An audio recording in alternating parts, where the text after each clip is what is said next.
welcome back to my channel.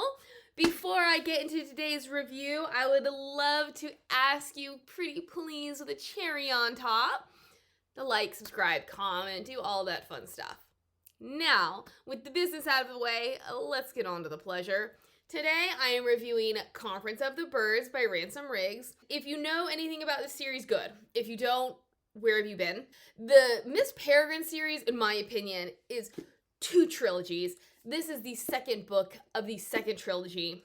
I wanted to do this review series, 1, because I enjoy the series, and 2, because the final book, The Desolation of Devil's Acre, came out, and I wanted to do it right away, but it had been such a long time since I'd read the series that when I did read the book, I was disappointed because I felt like I missed something.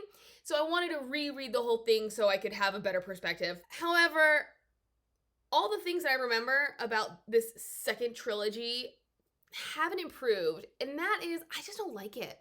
I feel like Riggs used up all of the juice in the first trilogy. And at some point in that trilogy, somebody, maybe he himself, suggested he do another trilogy, that he just keep the story going. And it's not the story itself that I don't like, because I think it's a good idea what he's doing, but I think it's boring. I don't care for the new character that has been introduced, yet he keeps forcing her on us and forcing me essentially to like her. I don't feel like the writing is nearly as creative. And that goes to the picture on the cover. The thing about the Peregrine series, it started with him having photos and saying, let me write a story about these photos, which is super genius. I love it. But this second trilogy, it's like he has cool photos, but he doesn't actually incorporate them into his story the way he did with the first trilogy. And this one, it's a girl with curly hair and pigtails and some kind of a doll. She's on the phone. At least I think she's on the phone, like one of those old-time phones with the piece and the piece. And she does not play into the book whatsoever. Just like the guy from the last book did not play into the book whatsoever. It's just a passing mention.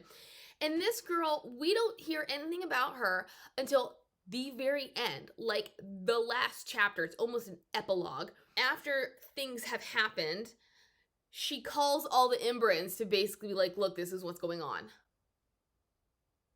And as far as I can tell, this doesn't play into anything at all in The Desolation of Devil's Acre.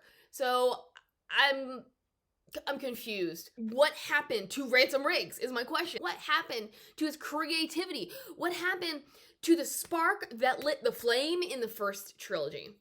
The Conference of the Birds picks up exactly where Map of Days ended, with Jacob and Noor hiding. They're trying to get away. They have just witnessed a death and a murder and a hologuest turning into a white. They're trying to get back to Devil's Acre while being pursued by some American peculiars. Their cover has just been blown when some of Jacob's peculiar friends rescue them.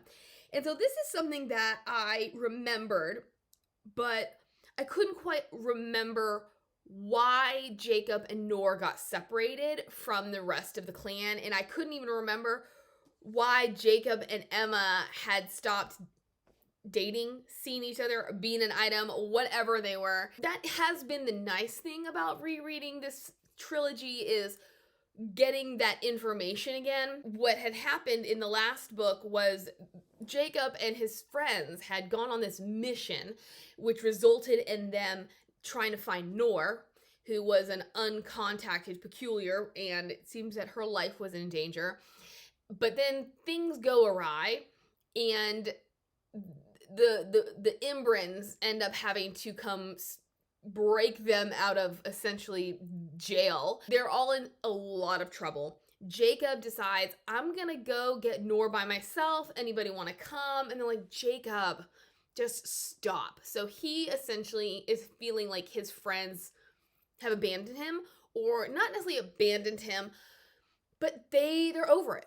They don't want to be part of this, and they don't want to be part of what he's doing. And so he's extremely surprised when he sees that his friends have come to rescue him. They return to the acre almost immediately to discover that some of the captured whites have escaped prison. This was a sad little moment for me because one of a peculiar had died, and it was a girl. She had been protecting the whites. Her name was Milena, and she was someone who had been introduced in Hollow City. And so while she wasn't a major character, and I kind of questioned the need for her, she was really scrappy, and I liked her. And so I was sad to hear that she had died. But now it's all about... what is it all about? But now it's essentially a race against time. And this is kind of where I start to disconnect. Well, not start. I continue to disconnect from what Riggs is trying to do. Because I don't feel like he has a coherent plot. I see how they connect, but I don't really feel like there's an overarching problem. Because the first book is about finding Noor. And then in the second book, we learn why. Because in the first book, we knew she was in danger and people were trying to find her, to capture her, but we didn't know who. We didn't know if it was the whites, who were supposed to have been eradicated in America, or some sort of like rogue, non-peculiar American group, or if it were just the lawless peculiars in America. And what we learn is it's actually the whites.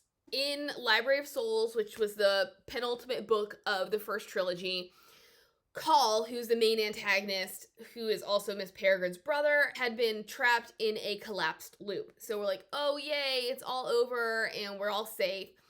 And so what we actually learn in Conference of the Birds is that no, we're not safe, because no, Caul isn't actually trapped in this loop. I guess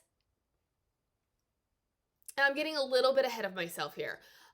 He had a contingency plan. We are given in Library of Souls that this had been the whole reason that Whites and Hollow Gas were even created, was he and the other brother Bentham had wanted to create this ability to just have quick and easy access to all loops. In pursuit of that, Caul just got out of hand, really power hungry, and he wanted to find the Library of Souls so that he could have access to the most powerful, peculiar abilities. So he did get trapped in the Library of Souls, but it's almost like he planned it, because by ingesting the most powerful souls and then being caught in a collapsed loop, it would make him even more powerful once he's resurrected or rescued from this collapsed loop.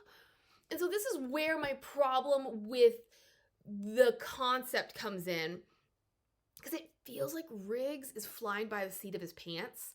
I'm having a hard time believing. I mean, okay, sure, Caul is a terrible dude, and I do not doubt that terrible dudes have terrible plans, but I have a really hard time believing that he thought this far ahead. Caul is trying to escape the Library of Souls, and there's essentially this grocery list of items that the whites need in order to break him out of a collapsed loop. Noor is one of the 7. There's some prophecy about 7 souls that can bring about the end. And so that is why the whites had been after her in the first book. However, it's an incomplete prophecy because they don't have the entire prophecy.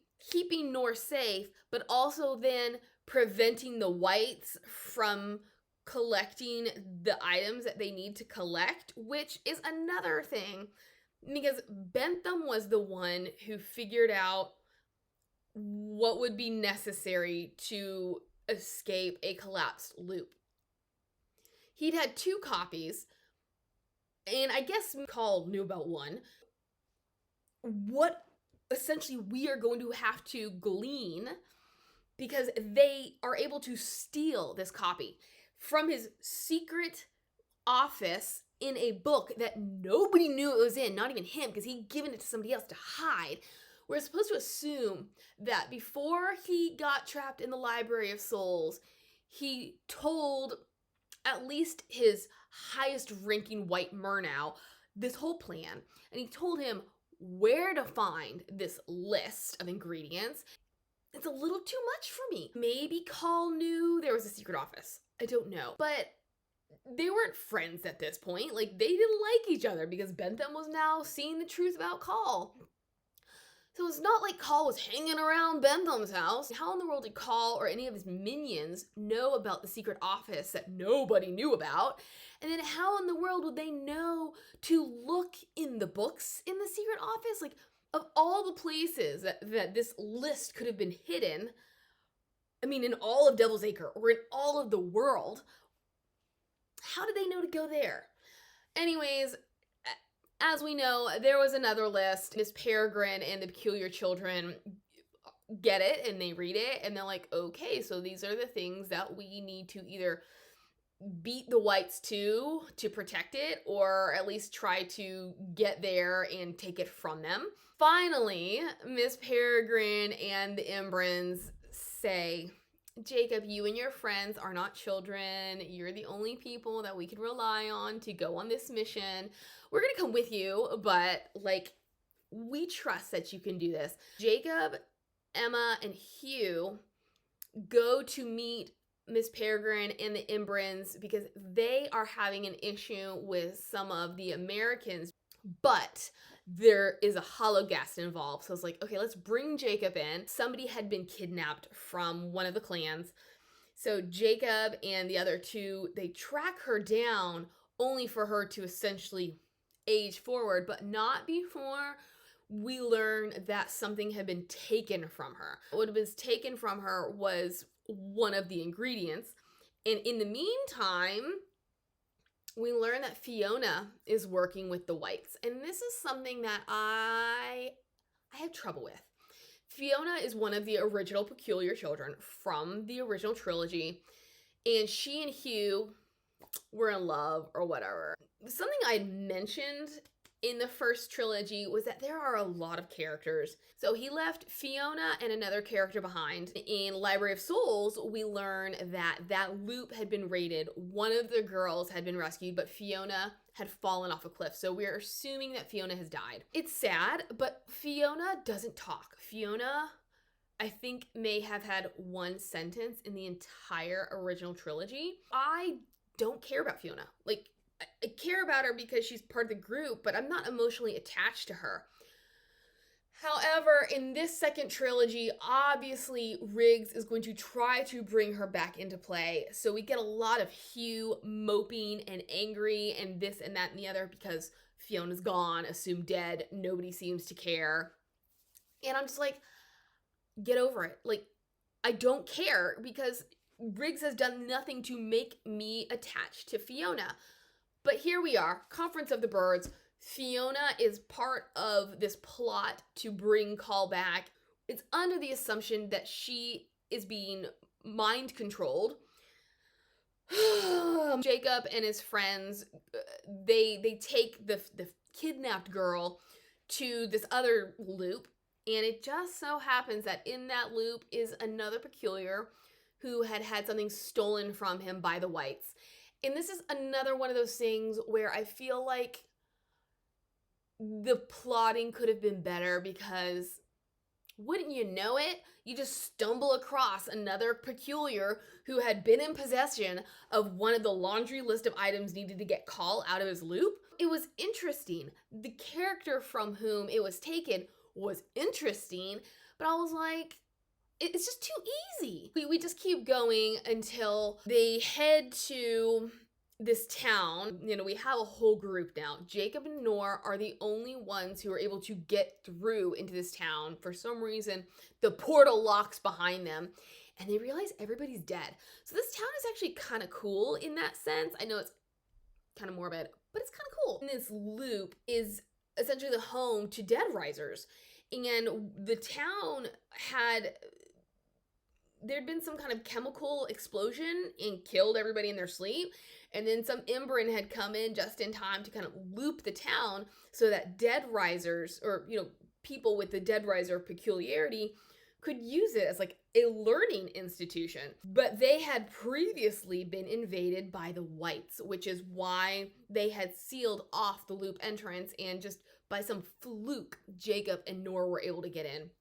They're able to prove themselves to these dead risers by defeating the hollow gas that had been left to guard the town from anybody going past him to where the whites were trying to get what they needed to get, kind of terrorizing the town at the same time. So Jacob and Nora defeat this hollow gas, and the others are let through. They head up the mountainside because the whites are trying to find the Alpha Skull. Again, it's one of those things where there's a lot going on. And so Riggs, instead of expanding things, he just sort of gives passing mentions of important information, and we keep moving on. And so I thought it was really cool, this whole idea of the Alpha Skull, and that this town, I mean, I'm a little confused as to it, but like this town had essentially been home to peculiars for forever, which is why I'm confused, because I'm like, so if the town had only recently, I don't know what recently means in terms of time, but if it had only recently been established as a loop for the Dead Risers, how are peculiars living there for centuries? Up on this hill is like hundreds, if not thousands, of buried peculiars. And so the whites are up in the mountains or on the hills, like mining for this Alpha Skull. Jacob and his friends, they're like, okay, we need to protect Nor because she's the Light Eater, she's part of the prophecy, but we also need to protect Miss Peregrine because she's the mother of the birds. In the end, she's not the mother of the birds. She's not even, like, mother of the birds wasn't even correct. They face off with the whites. Some die, some escape, including Murnau with the Alpha Skull, but they are able to retrieve Fiona. Fiona also contained one of the ingredients, and that was her tongue. Still, I'm just like, why is Fiona so important? I don't know anything about Fiona. She doesn't talk. She's good with plants. She's dating Hugh. That's all I know about her. So I wanted to be more sympathetic. I wanted to be happy that we got Fiona back, but I could care less. And I could care less that they took her tongue because I could care less about Fiona. And everybody returns to Devil's Acre, and it's like their mission has sort of been put on hold because they still have Nor and they still have Miss Peregrine, who they believe is one of the ingredients. Jacob and Nor decide to go get her stuff from her foster home. And when they get there, they discover a postcard. And the postcard is from this woman named V, who we learn was another associate of Jacob's grandfather. See, Nor, I do not care for Nor. I really don't. I thought maybe I was just biased and I was Team Emma versus Team Nor. But Nor is kind of like Fiona in that she's introduced and she's supposed to be important, but we don't get much of her. There's not a lot of character development. We first meet her and she's naturally suspicious and scared and wary. We go from that to like super bold and brave, and then we kind of come back to nervous and uncertain, and then we return to, oh, I can do anything, like let's run headlong into danger. And then, oh my gosh, so I touched on this in Map of Days. Emma and Jacob have broken up because Jacob has constantly worried that Emma is still in love with his grandfather Abe. She does something and it like solidifies this fear in his mind. They break up, and literally as soon as they return to wherever Nor is, he's like, oh my gosh, she is so pretty. And from then on, he's in love with Nor. So he literally goes from being in love with Emma to the next day being in love with Noor. And this is the only reason that we are then supposed to like Noor, because Jacob is in love with her. It's only because he finds her attractive. As far as I can tell, it's only because he finds her attractive, not because of her character, because we haven't gotten any of her character. Maybe he's gotten her character in the scenes that we don't see them together, but I'm not getting any of her characters. No character development whatsoever in the books. I'm just like, the only thing that I have found about Noor that I like was learning that she was one of the 7. As I said, they were going back to her foster house because she had grown up in the foster system. And it turns out that she had been delivered to a loop. So she had been with her parents. They had been murdered. She is brought to Miss Wren's loop, I think. Then Miss Wren realizes how much danger there is because she's part of this prophecy. They give her a serum that will essentially dampen her ability. She can't use it because hollow gas can smell peculiars because of their abilities. So it dampens her ability for like 15 years, which is then when we get into Map of Days and she's able to use it and starts wreaking havoc. And so this is really interesting. But what had happened was Miss Wren sent Noor off with V, who is another bird / Abe's associate. And I'm a little confused there because I'd assumed what Abe and H did was they were hologhast hunters. Like, they rescued peculiars from whites and hologhast. So I'd assumed that V also could see hologhast, which I guess is incorrect because she was an Imbrin. So I guess whatever her association with them wasn't necessarily being able to see hologhast, but being able to use her Imbrin abilities to further their cause. She raised Noor for like 5 or 6 years, only to be attacked, and we're again assuming attacked by whites, and she realizes not safe. So she just releases Noor into the American wilds because that's safe? An unprotected, peculiar child? This is just when I continually question Riggs's ability, his plotting.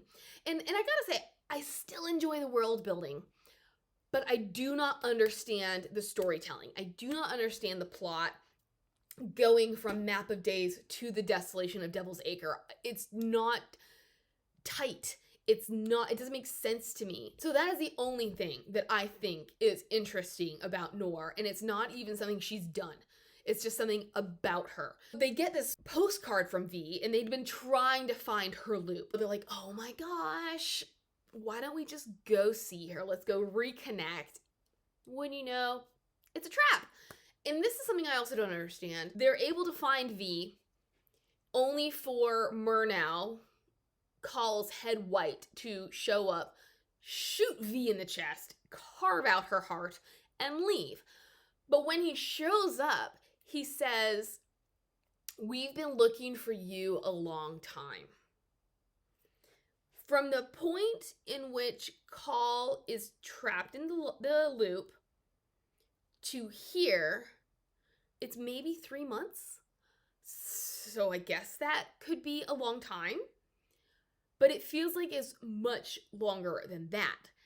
And so that then goes back to, how much did Caul know before all of this? Like, when did he, is like a long game?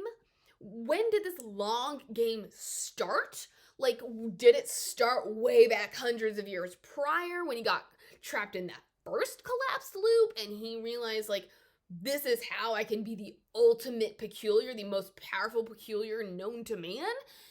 So I thought it was disjointed, but that is where we end, is Jacob and Noor have been incapacitated. They are left in V's loop, which it's actually a really cool loop. I liked this part where they come to find her because she has set up a loop in a town on its most dangerous day, which is when there are 2 tornadoes coming to pass. The intent, and this is something I also don't understand, the intent is for them to die in this loop, destroyed by tornadoes, or just destroyed by a collapsed loop, which, that's another question I had.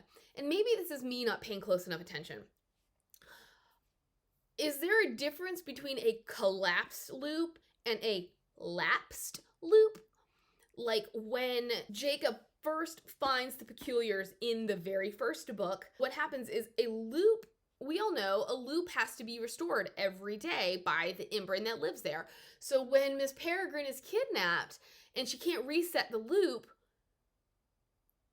nobody in the loop, it's like the loop doesn't collapse. And I don't know, I'm just so confused. Because you go from present day to whatever time the loop is via a loop entrance. You can go into the wider world of that time period from the loop, which is what Jacob and his friends do. They're in the 1940s, and so they just continue on to mainland London or mainland England in the 1940s. So if the loop collapsed, wouldn't all of that have collapsed too? So is there a difference between a collapsed loop and a lapsed loop? Because then when Jacob and Nor are essentially trapped in V's tornado loop, if she doesn't restore it, which I think she did it like every 30 minutes, all right? So if she's not there to be like, okay, we gotta start it over, would it collapse or would it just lapse? I mean, either way, they would have died. But these are the things where I don't read a book that I have to think about these things. I read a book because I get lost in the storytelling. I get lost in the world. I get lost in the danger of, oh my gosh, Jacob and Nor are being left behind. But that's the other thing is, if Nor is so important, why did Murnau leave her behind? I think he hit them with, like, tranquilizer darts? So Jacob wouldn't have been able to stop him from carving out V's heart and then tossing Nor over his shoulder and leaving. And then, how did he manage to follow them to V's house?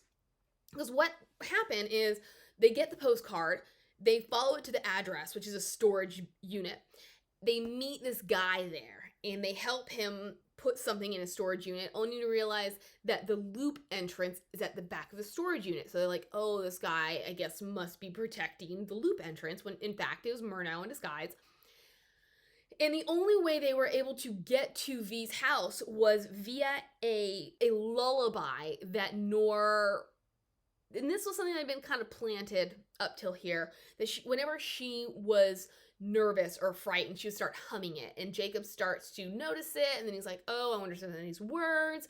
So they're in this tornado loop. Nor starts to hum it, and then she actually starts to sing some of the verses, and he starts to notice that the things she's saying are coming true.